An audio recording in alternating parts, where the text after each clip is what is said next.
Namaste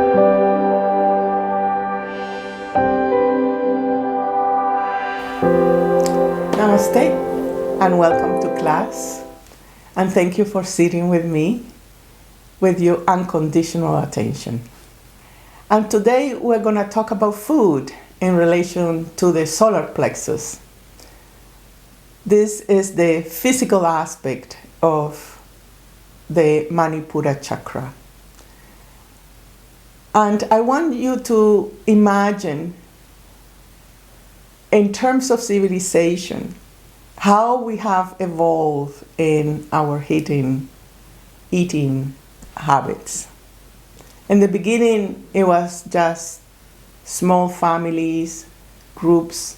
They were hunter-gatherers, and they get together, and with that animal and gatherings, they made clothes, they make the tools, they feed the whole family.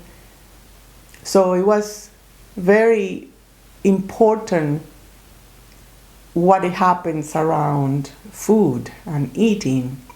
It was part of the survival.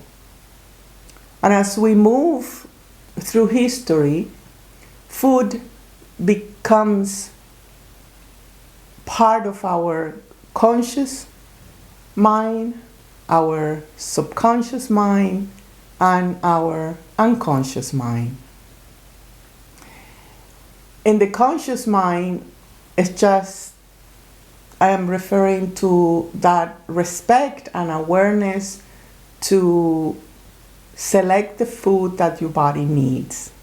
You know, some people ask me, what is the perfect diet? What is it that I should be? Should I be vegetarian or vegan? Sorry. What is the perfect diet? Well, there is no perfect diet. It's all an evolution of frequency, of how from ancient times, prehistoric times, we have evolved our needs and our tasks and skills and the food that we need. So, in terms of at the level of consciousness, it's about that sensibility to see what is the food that I need, and not to have a dogma that if you break that dogma, then you will feel guilty because you need to eat something that is not in your constitution, the spiritual constitution or health constitution. Because we're always evolving. We're always evolving. Now, in terms of animals, of course, as we progress consciously and see that how we treat animals and all the industrialization of animals, we don't want to be part of it. So naturally, we withdraw from meat and want to have a more conscious way of relating to other beings. At the level of the subconscious, the food that you eat, it all have an emotional content.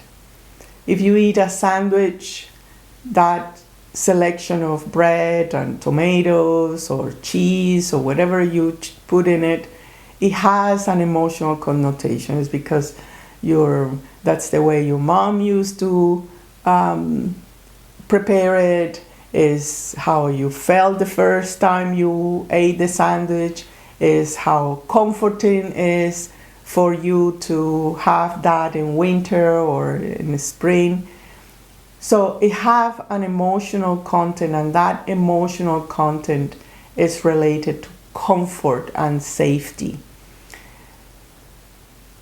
So that subconscious way of eating, when you don't question it, you're just eating the same patterns, and you are eating actually the same impressions that were associated with that particular substance.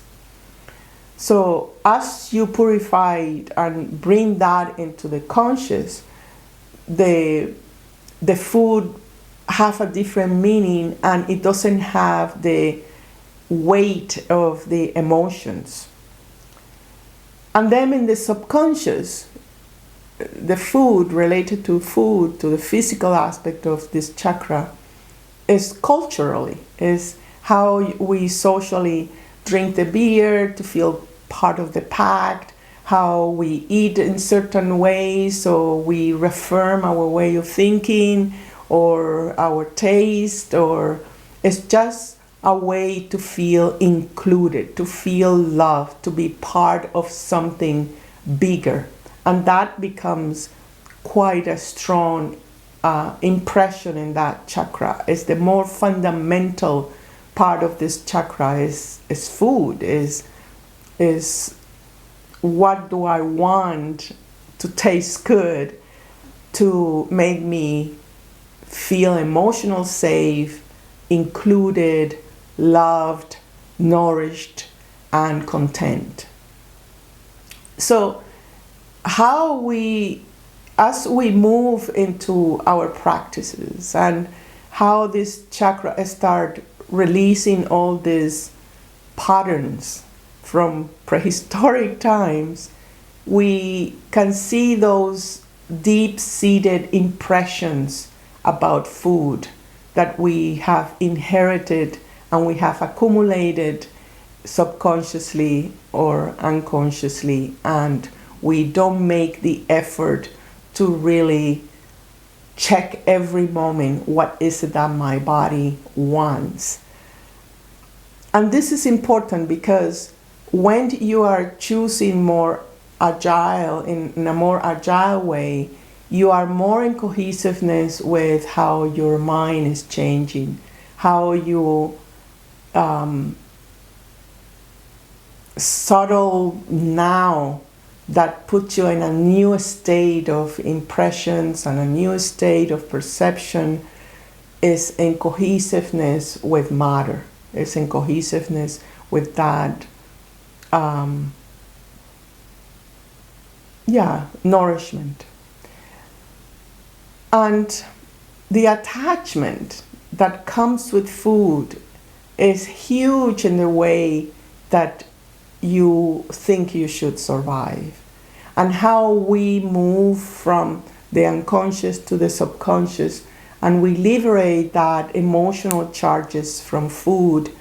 We get free more into subtle and subtle vibrations where the nourishment is just in the air. I'm not saying that you're gonna be eating from the thin air, although there are some people that does it, but you won't have the entrapment of feeling loved and safe if you have certain food and if you have certain patterns of eating. So this is the physical aspect of this chakra, and of course it really relates to the secretions in the stomach. I have a story I want to tell you. I had a really beautiful friend, and she's from the north. She's a Canadian, and she just loved her meat and potatoes, and that was how she get in comfort. And we traveled together to India, and of course the diet is completely different taste, and she did the best really to learn to cook and taste different things and so on. But at the end of our retreat, she just saying, I asked her, what is it you want the most right now? And she said, I just want the airplane food. I just want that food. This is what I found comfort. And say, this is a very bad food, you know. He says, but this is what I want. This is what I like. This is where I feel that I am at peace. So you can get to those extremes when you are not purifying the cultural aspect, the attachments about the emotion that you put in your eating habits. Thank you so much for sitting with me, and I will see you in our next class. Namaste.